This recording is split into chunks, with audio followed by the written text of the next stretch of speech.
when we say to kids, like, look, you'll laugh about this later, that's similar. That has sort of a similar ring to it of that expression that I tell people not to say is, what's the worst that could happen, right? We're trying to say, like, you can handle this. I'm an adult. I've been through this too. It'll get better. But it just sounds, in the moment, if you've got a teenager, a young person who's experienced some sort of horrible, cringy social experience, it doesn't work in the moment to say, you'll laugh about this later. We know they will, but you just, in the moment, not so helpful to say that. Welcome to Flusterclux with Lynn Lyons, where we talk about how to manage those tricky emotions that show up in all families. Serious stuff without being too serious. I'm your co-host, Robin, and I'm Lynn's sister-in-law, and I'm here to ask your questions. And I'm Lynn Lyons. I'm an anxiety expert, speaker, mom, and author, and I've been a therapist for over 30 years. Parenting can be a flusterclux, and I'm here to help you find your way. And I'll even tell you what to do and what to say. Lynn, we're going to talk about embarrassment today. Oh, God. Yeah. Yeah. Because we all have been so embarrassed. It's such a hard thing to experience, isn't it? Man, we've all had moments where you just want to crawl into the floor. Yes. And we definitely have. But the skill or the support one needs, especially as a parent, to help your kids after they experience the most embarrassing moment of their life, you know, in this really hyperbolic way, we think this episode might be a little fun and a little helpful. That's right. A little fun and a little helpful. Okay. So do you want to go first with your most embarrassing story? I was thinking about my most embarrassing story. We have so many, right? The one that sticks out, I don't cringe now, but I still cringed for a while when I would recall it. This is going to make us sound so old, but this was still in the relatively early days of email. This was in the early 90s. Mm-hmm. AOL dial-up. Ding! Actually, I think companies didn't have dial-up. We had what was called like a T1 line or something like that. Oh, yes. Mm-hmm. Yeah. So the company had a T1 line. So this was before I even had a personal email. I had a work email, and I had had a date with a boy, and this date had gone really well. And the date even agreed to watch my favorite movie that's considered not so good. It's like, you know, you like something in irony, right? Yeah. And so I have a best guy friend. He said, how's your love life going? You know, and I was like, oh, I had a new date with this boy. Look at what he wrote me. And in the email, he was like, can't wait to see you again. And I'd love to watch this movie. So I forwarded that to my friend and I said, hey, if he's willing to watch this movie, does he like me or what? Oh, no. I see where this is going. So then my friend, I don't know how, replied all so that the boy then got that email. So that was embarrassing because that was our first date. And then what happened? Well, I wanted to kill my friend. And I was also like, how did this even happen? He had fancier email that like pulled in all the emails in the chain or something. Because even to this day, it's like, well, how did he do that without actually manually adding that in? Who knows? Yeah, those were in the early days of email. We had a friend who had a job. My husband used to work with him, and then they both left the company.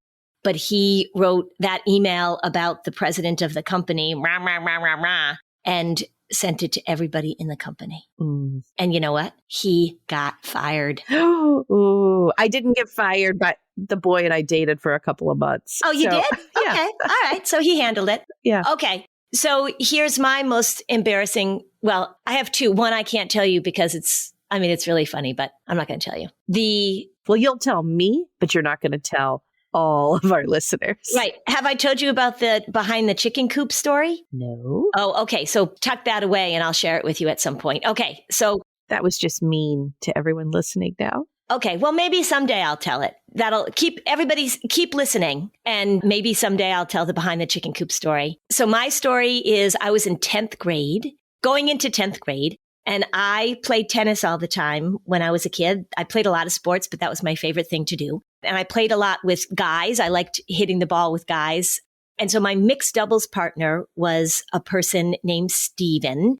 And he was going into 9th grade. I was going into 10th grade. And we were really good buddies and we were really good mixed doubles partners. And we played in a match and we finished the match. And at the end, you walk up to the net and you shake hands with your opponents. So we walked up to the net, and as we're shaking hands with the opponents, he puts his arm around me. Now, it was clearly like a planned maneuver. And I don't know who gave him this advice, but I immediately started to feel like, oh my God, because I hadn't really had a boyfriend by then. Cut to a few days later, it becomes clear that he likes me. I'm not really into this. And we're hanging out after we play tennis. We used to be buddies. Now it's weird. I had a cold. We're talking, and all of a sudden I sneezed. And as I sneezed, a softball amount of snot came out of my nose into my hand. So I'm standing there in front of him. Now, prior to the unfortunate arm over the shoulder, we would have laughed. But now the whole tenor of the relationship has changed. So I'm standing there holding a huge ball of snot in my hand. And do you know what he said? What? He said, ew. Well, of course. And I was so mortified. I said like, oh my God. And I ran to the bathroom and cleaned myself up. And I can remember everything about that memory is just crystal clear. I know exactly where I was standing. I remember the picnic table. It was so, so awful. It got worse from there because then he wanted to go on a date, and that was awful. And we went to go see Urban Cowboy, and his mom had to drive us.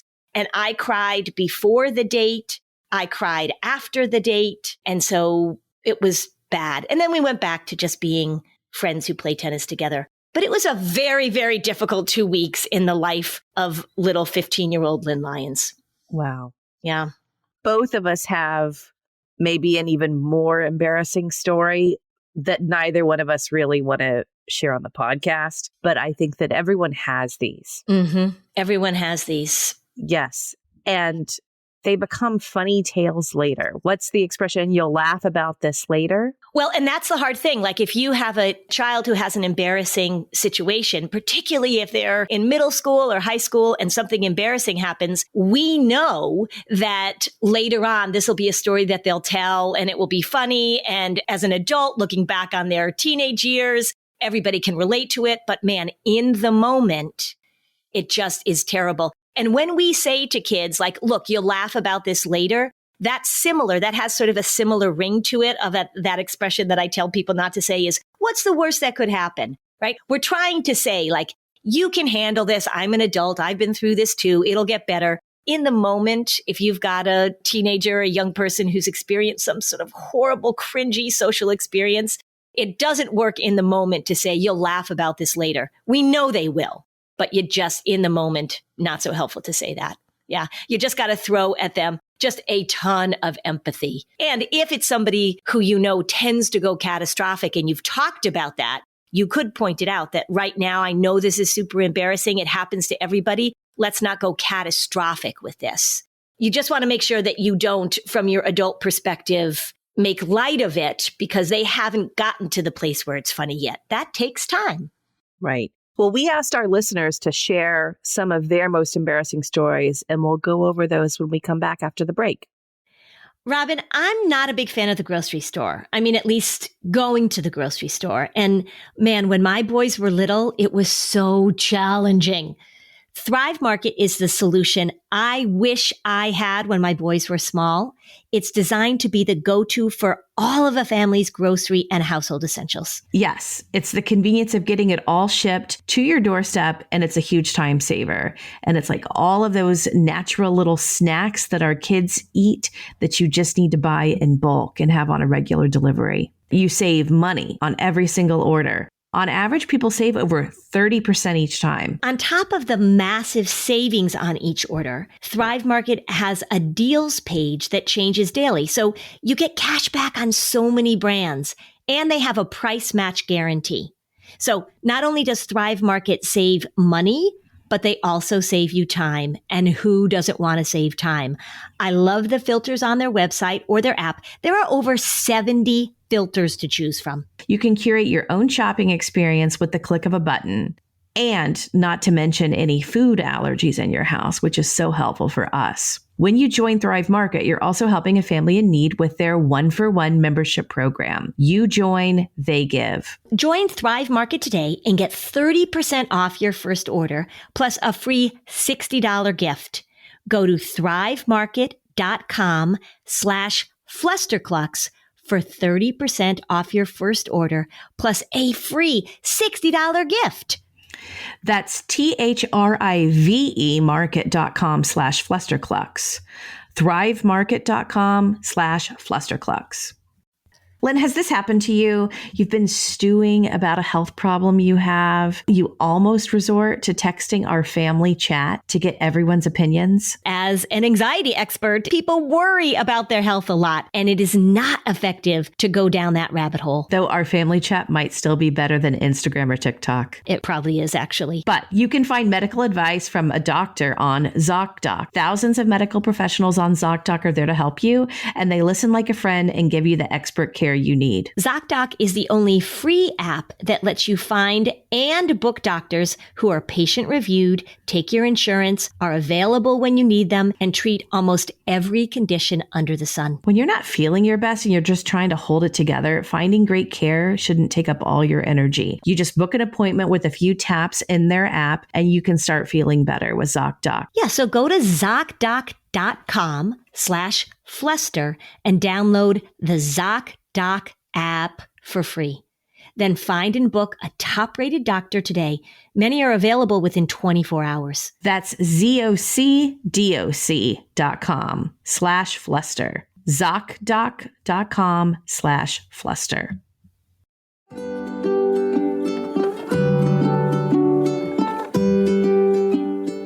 Okay, we're back.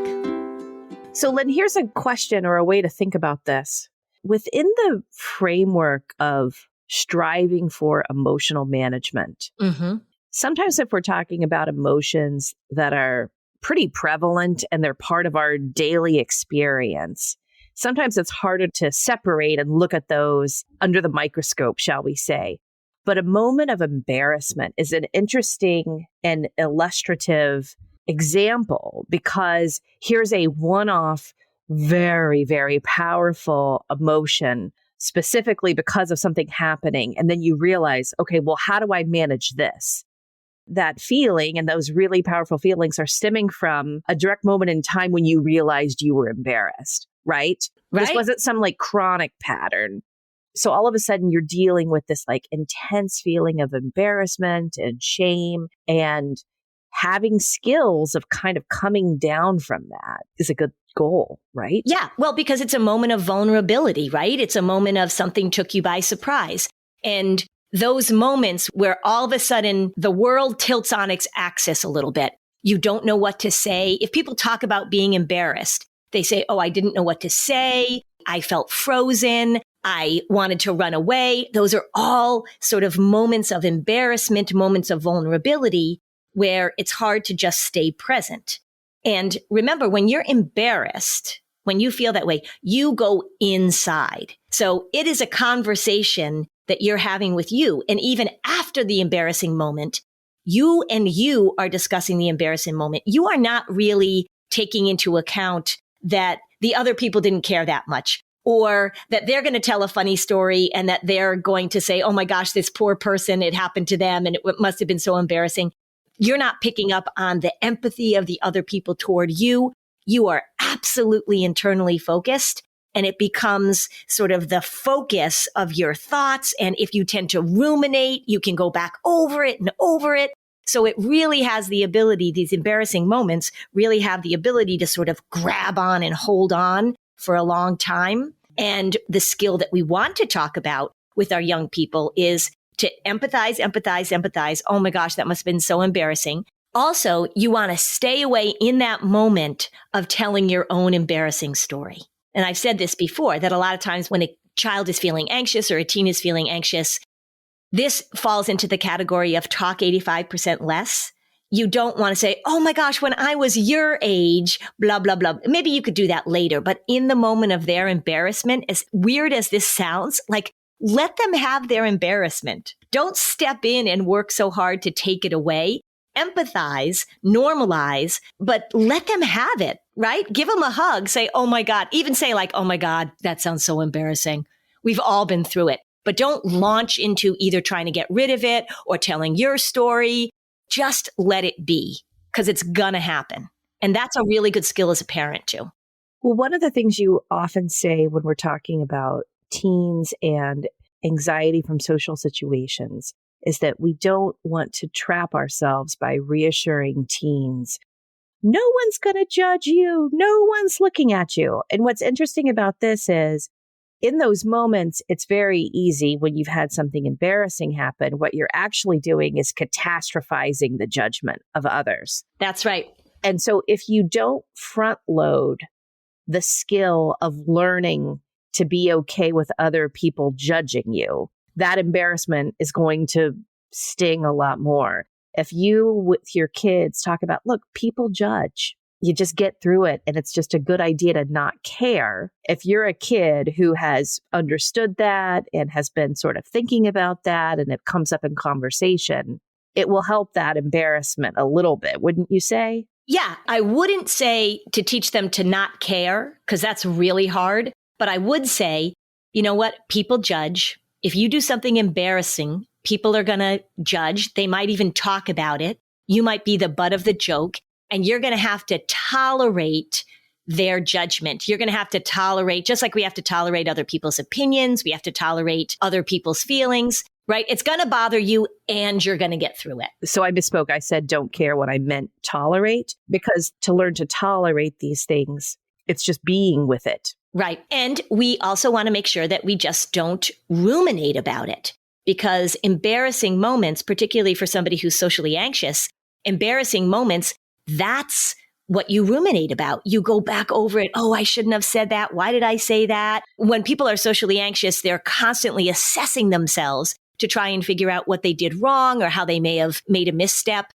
If you do something, and we have some stories, they are not little missteps. They are significantly embarrassing things that happened. How do we teach our kids to manage that? It happens to everybody, and it doesn't feel good. And I think that's really what we want to say to kids, is that when this happens, it doesn't feel good. It's sort of like when kids say, I hate getting shots. They hurt. I go, yeah, no kidding. I don't want to say like, oh, no, it doesn't hurt. It's fine. I say, yeah, it hurts. It hurts, but we don't have to turn it into an emergency. And that's sort of the allowing mentality we want to have. We want to empathize and allow and have them be able to move through it rather than to get stuck on it. So I want to thank our listeners who submitted some stories, and I promised them that their names would not be shared so they would feel comfortable. I want to share, this first one was so much my favorite. I could see this happening, and this just took me back in time. So this listener writes, I was a big 17 reader in high school. Weren't we all? Oh I my know. gosh. Yeah. I wrote into the advice column describing 2 terrible dates I had gone on. One was about a boy that had taken me to a cemetery in his car, and another was a boy that couldn't stop burping after ordering Orange Crush at McDonald's. They published this with my first name in town. One of the boys, the cemetery guy, got hold of it, added my last name, made copies, and stuffed it in everyone's lockers. Oh my God. That's a pretty intense day at school. Well, I also just love that this is such a like an 80s or 90s story. Like, right? This is like right out of Stranger Things. Right. Because it's 17 magazine. The guy had to make copies and put it in people's locker, right? So there was actual paper involved. Yeah. Oh, life in the 80s. Hey, Dad, could you take this to the copy machine at your work? Because there wasn't like Kinko's or something. You had to say, hey, Mom, when you go to work today, could you make copies of this? Because I'm going to put it in everybody's locker at school. Yeah, it just is such a great 80s or 90s story. And I will say that sounds so much worse. My having snot in my hand, that was just between me and Steven. This was public humiliation. Right. Yeah. And I think it's interesting to think about all of the anxiety patterns that could come up from this. It's very illustrative. So this happened. You're already maybe as a teenager by default, a little wary of judgment, right? That's just part of the developmental stage. So then this happens. It's so easy to A, ruminate about it. Yep. B, catastrophize what people think. C, go global where you're like, I'm never going on a date again. Yeah. Or I'm never going back to school. Or I'm never going back to school, right? So you get into these extreme global patterns. It's very easy to see how these things will just trigger all of these different anxious pattern responses. Yeah. And that's an important thing when we talk about embarrassment and somebody going through an embarrassing moment. The globalizing, I think you bring up a very good point, because people take one experience and then globalize it and imagine it happening over and over and over again. So, you get bit by a dog, so now all dogs are dangerous. You embarrass yourself at school, so now you can never go to school again. You give a presentation and you stumble through your presentation, and now that was mortifying and you can never give another presentation again. So we really want to pay attention to how that global catastrophizing takes one incident and then spreads it far and wide and begins to dictate what you will do in the future. That's something we want to pay attention to. Here's another one, though, that is obviously less humorous, because the 17 magazine thing, people would have still laughed. People would have laughed and there would have been a little bit of levity, not obviously to the person who was experiencing this, but this is like the classic teen nightmare. I was in 10th grade in world history, social studies, and my period came a couple of days early. When the bell rang at the end of the class, I stood up. There was blood all over the chair and the back of my light colored jeans, and the teachers and students saw it as well. Oh, right? Like, that's the stuff of 10th grade nightmares. Right. Again, very 80s, because now all the girls have period pants. Wait, what? I know you have sons, so you probably don't even know about this. What are period pants? So these panties can hold like 8 tampons worth of menstrual blood. Okay, so I thought you meant, this is what I thought you meant, that you have a certain pair of pants that you wear that are reserved for when you think you're going to get your period. So well, that's what we had to do. We all wore black underwear or black pants. No, but period panties are a thing now. Oh. Someday we're going to do an episode on all the words that I hate. And just so you know, panties is the top word. I have a list of words that I can't stand, and panties is the one on the top of the list. So you did a good job. At first you said period pants, and then you just said period panties. I had to, because you were imagining pants. You're right. So you had to make that differentiation. I appreciate the clarity. I'm just letting you know that was triggering. Interesting. Yeah. Okay. So this is an experience. Now, again, like if that happened to your daughter, you would want to say like, oh my gosh, that happens to everybody. Then you want to try and say like, well, maybe nobody noticed, or that kind of thing. And we just have to sit with the embarrassment of it. I think also with this one, you're going to get a lot of empathy from everybody in that situation, because the boys were really embarrassed too. The boys were embarrassed that they saw it. The other girls were, this is their nightmare. Like, oh my God. So you're probably going to get some empathy, right? Don't you think? Yeah. And I also think that this category, not that you want to break it down into categories, but if something like this happens, or anything that's related to body function, this is a human experience. And so it's like, oh, well, if you're worried about them judging you, how do you think they're going to judge you? Oh, she has a menstrual cycle. Well, duh. Right. That's what I mean. And so it's important to know we all burp and fart, pee in our pants, have these types of things. And I think they're pretty human. I think that these types of experiences feel so vulnerable, but they're easily forgotten by other people. I was working at my summer after high school. My best buddy and I, Paulina and I, were working on this cruise ship. We got a job on a cruise ship. It sounded fun. It was not fun. And we were standing in the dining room of the cruise ship, and we had to wear these white polyester pants and then these colored smocks, depending on what meal we were serving.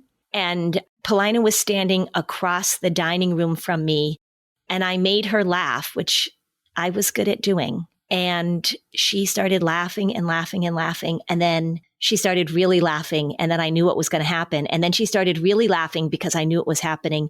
And she stood there and she peed in her white polyester pants in the dining hall of the cruise ship. Nice. Appetizing. Appetizing. Yeah. But I'll tell you, Paulina was one of the few people in the world. If I were to ask her right now, was that an embarrassing moment? She'd be like, nope.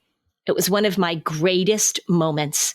She could observe herself with such humor. The reason she started laughing so hard when she started peeing was because she could actually observe the situation, and she found great humor in the fact that that was happening. You know, that's funny that you mentioned that, because I want to share this next one and prove your point. Okay. So someone said this: I was at a basketball game with my friends. I saw a cute guy and said to my friend, "Who's the guy in the white shirt? He's hot." Everyone turned around and looked at me. I then remembered I had headphones on and had actually yelled it really loud. I promptly turned around and just walked away. So this is one of those things where, don't you wish you're the person like your friend Paulina? Everyone's looking and you realize you did this, and instead you just nod back at everyone and give an exaggerated wink. Right. Right? Like, you own that. Yeah. You know, like, yeah, I can laugh at myself and I own that. And you actually have that skill. I just wanted to sort of highlight that, because if we're thinking of this as skills, having kind of like a sense of humor where you're capable of poking fun at yourself. I think I actually have that too. My mom was very good at that as well. If you can take hold of that embarrassing moment and then add on to it, you've dispelled the embarrassment. You're controlling that moment in a positive way. Yeah. Well, I think for me, I like to tell stories, and I also like to be funny. If I have an embarrassing story that I can then use to my advantage in that way, even when something embarrassing is happening to me, sometimes I'm already thinking, it's sort of like a stand-up comedian is already thinking like, okay, this is going to be good material. And I think that probably comes with age, but it's the ability to laugh at yourself, because I do ridiculous things all the time. Well, we all do. I know. But it's the difference between finding the humor in it and finding the mortification in it. Mm-hmm. Is that a word in that sentence? But mortification. Mortification. Sure. Let's go with it. Yeah. I might have made that up. Okay. That's okay. So when we come back, there is a story here that is going to make you all laugh. So stay tuned. It's embarrassing in just an amazing high school way. You know, I have taken a lot of vitamins and supplements over my life, and I will tell you, they are not all the same. The labels, questionable ingredients, there are some sugary formulas, there's stuff that tastes like candy. No, hard pass. But then there's Ritual. It's made for skeptics by skeptics. With their multivitamin for women, what you see is what you get. And what you get, people, is good. Yep, I guess we are both skeptics, aren't we? We are. Here's what's cool about Ritual. It's clinically backed with high quality and traceable key ingredients in bioavailable forms. Ritual's Essential for Women 18 plus, that would be both of us, Robin, is one of the few women's multis that's USP verified, meaning what's on the label is what's in the formula. It's also soy-free, gluten-free, vegan-friendly, and formulated without GMOs. There's this minty essence in every bottle that keeps things fresh, and it's very clever too. I know, because sometimes those bottles can smell kind of nasty, right? Ritual's Essential for Women 18 plus is a multivitamin that you can trust. Ritual is offering Flusterclux listeners 10% off during your first 3 months. Visit ritual.com/fluster to start Ritual or add Essential for Women 18 plus to your subscription today. Making the step to talk to someone can feel big sometimes. It needn't be so complicated, people. The research is really clear that therapy helps. Talkspace makes it easy to take that step and to find a therapist you like. Once you make that move to get help, you will experience a difference. And seeing a therapist or psychiatrist can be affordable and convenient. By doing everything online, Talkspace has made getting the help you want easy, accessible, and affordable. Therapy can help you shift your perspective, find tools to cope with difficult situations, and of course, help you build important skills. Getting started is the important part, and Talkspace makes it easy and affordable. At Talkspace.com, you can sign up online and get a personalized match with the provider that's right for you. typically within 48 hours. It's incredibly convenient to have virtual sessions with your licensed therapist from the comfort of your home. You won't miss time at work or have to line up childcare. It's mental health care made easy. Talkspace lets you send messages to your therapist so you don't have to wait for your next session. It's the #1 online therapy platform with licensed therapists in over 40 specialties, including anxiety, depression, substance use, relationship issues. As a listener of this podcast, you'll get $100 off your first month with Talkspace when you go to Talkspace.com and use code FLUSTER. To match with a licensed therapist today, go to Talkspace.com and use code FLUSTER to get $100 off. That's FLUSTER at Talkspace.com. Go to Talkspace.com and use code FLUSTER to get $100 off your first month.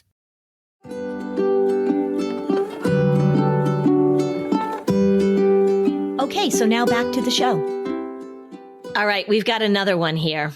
Interestingly, and I think not surprisingly, a lot of these stories are about when you were in high school, which is so funny that certainly embarrassing things have happened to you as an adult, but man, do those early embarrassments, those teenage embarrassments get tattooed into your brain.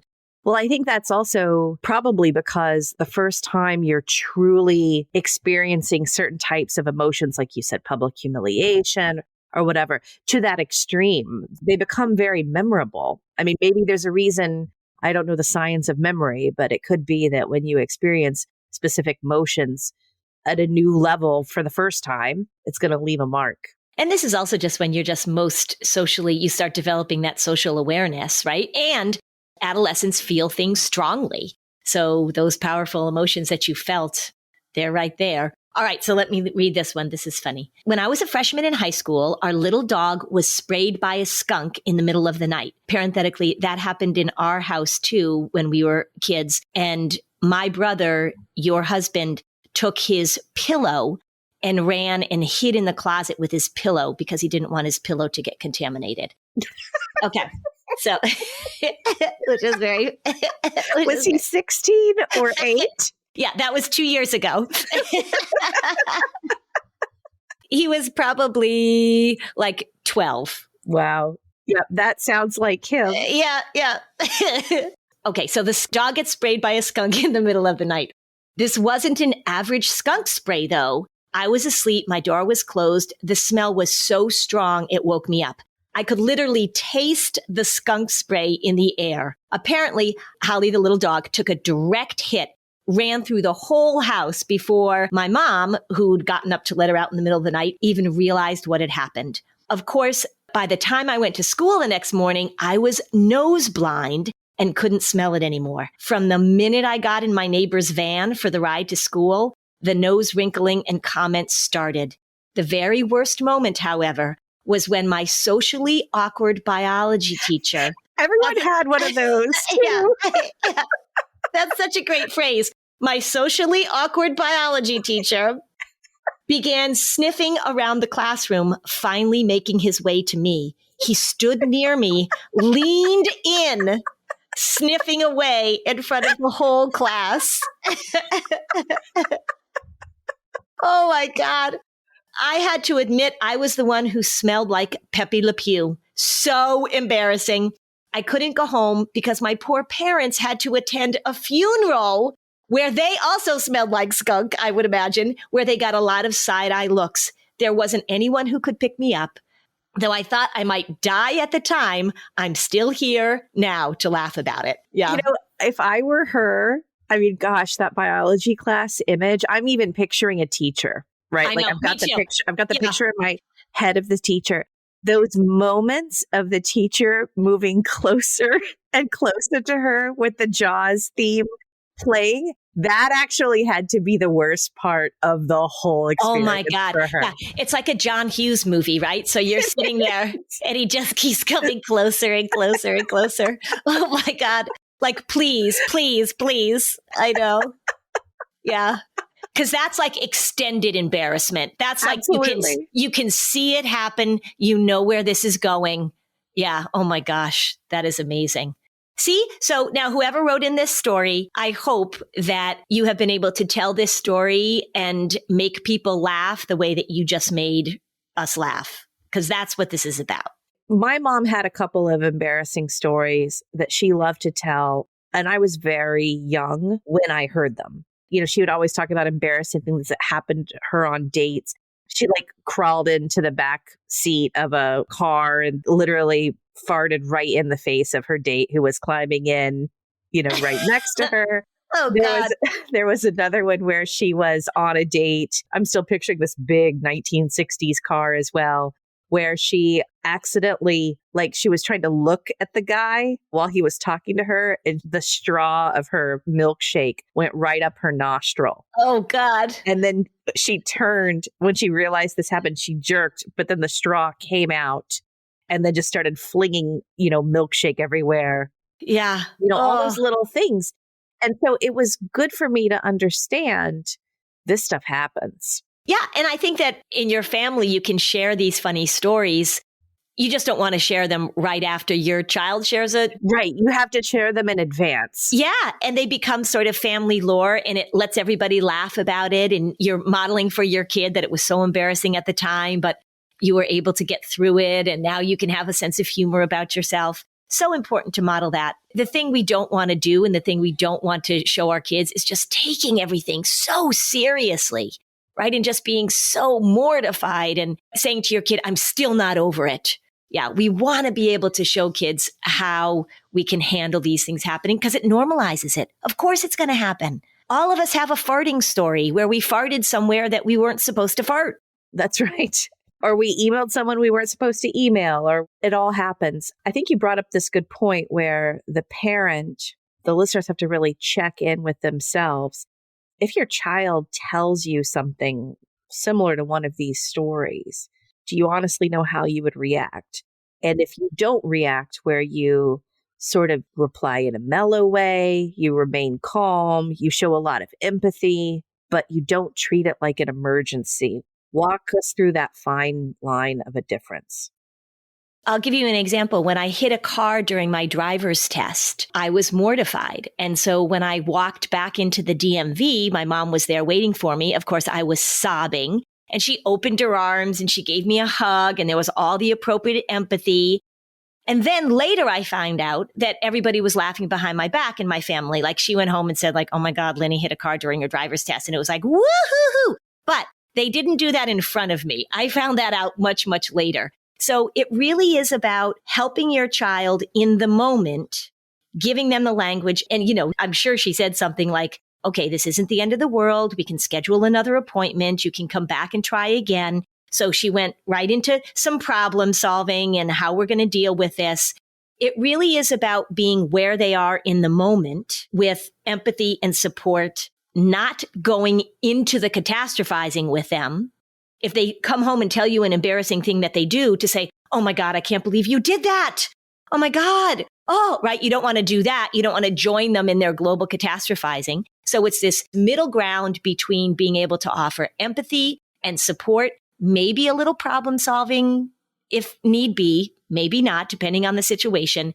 But you don't want to join them in their heightened emotions at the time, which is really what we talk about all the time in terms of being vanilla ice cream, is that when somebody's having a difficult time, they don't want you, they don't need you, your kids don't need you to then model for them in the moment how to stay in that state. Our last story I have to add, because I think it speaks to adult embarrassment and where we can go with this. Okay. Yep. So I laughed when I read this. Yeah. I was in middle school when this happened. I was walking home from school and I had worn a skirt that day. I was crossing Main Street and a car stopped to let me cross. And as I did, a lady rolls down her window and yells, "Hey, did you know your skirt was tucked into your nylons?" This was the 80s, so people still wore nylons back then. And at some point in the afternoon, I'd used the bathroom and had tucked my skirt into my nylons and then walked through middle school and part of the way home that way. Not so funny at the time, but rather humorous to tell now. Okay, so I have something to add to this. When I was pregnant with my son, who was born in August, I was very pregnant one summer, right? That June, July, It was very hot. And this one maternity outfit that I could still fit into was this like elastic maternity waistband skirt and like a t-shirt. And that was sort of like what I got through this summer. I was well past shorts, right? So my daughter and I are at Panera and we're having a lunch. And as I have walked out of the bathroom back to our table at the other side of the restaurant, my maternity skirt was totally tucked into my underwear. So that means that I walked like bare cheeked through the whole restaurant. Look at that pregnant woman's ass, is what I'm sure people said. Okay. So I was a little embarrassed. And then the exact same thing happened again. Oh my God. We were out at a restaurant and my daughter noted that my skirt once again was tucked into my underwear. And can I tell you something? Yeah. This really pregnant, exhausted woman was like, who cares? Like, I literally didn't even care anymore that my bare ass had been shown to a whole Panera or wherever we were for that second time. And so I think that that's also like that skill. I really don't care about the judgment here anymore. Yeah. We have crossed over into the I don't care stage. Yep. No F's left to give. Well, I remember I was working in a mental health agency, and one of the therapists who was super nice, she went to the bathroom and she came back and she also had her skirt tucked totally into her nylons in the back. She comes back in, walks through the waiting room, goes into yeah, and everybody, we're like, oh, hey, Jill. That doesn't happen so much anymore because we don't wear those nylons like we used to. I don't know what it was about this one maternity skirt and my maternity underwear, but something about that, they were prone to do it. And so then, unlike the nylons, there was a lot of skin showing. I'm just saying. Yeah. I've got an image. I've got it. I got it. Wait, hold on. You're walking through. Mm-hmm. Yeah. Holding my little, no, I wasn't holding my you pick two because I had just come from the bathroom. Yeah. Yeah. I mean, embarrassing moments happen. And as parents, I think, just like you always say, front loading this can be helpful. And normalizing it. And knowing that it's going to happen and you're going to feel embarrassed and you're going to get through it and you're going to laugh about it someday. So I think that's why we wanted to do this, just to remind everybody as you're raising your kids, humor, levity, connection, vulnerability, screwing up, telling a good story, all of those things help us as we're parenting. If this episode was helpful to you, you can join our Facebook community, and we'd love it if you left a 5-star review on Apple Podcasts. Thanks for joining us on this episode of Flusterclux. Bye, Robin. Bye, Lynn. Are you overwhelmed by the things that get in the way of you doing what you want to do? Are you looking for ways to simplify life to better align with your values? Do you want to create space in your schedule so you have room for more of the good stuff? Play, joy, relationships, gratitude, and more? If you answered yes to any of these questions, I invite you to check out Edit Your Life, a podcast to help you edit the unnecessary from your life so you have more room to enjoy the awesome. Through episodes with me, Christine Coe, and a range of super smart, compassionate, and thoughtful guests, you'll come away with big picture insights and practical ways to declutter your home, schedule, and mental space without getting bogged down by perfection. I have always believed that small moments and actions matter tremendously. My goal is to help you find agency and space in your life through doable baby steps that will leave you feeling accomplished instead of overwhelmed. Check out Edit Your Life wherever you enjoy your podcasts.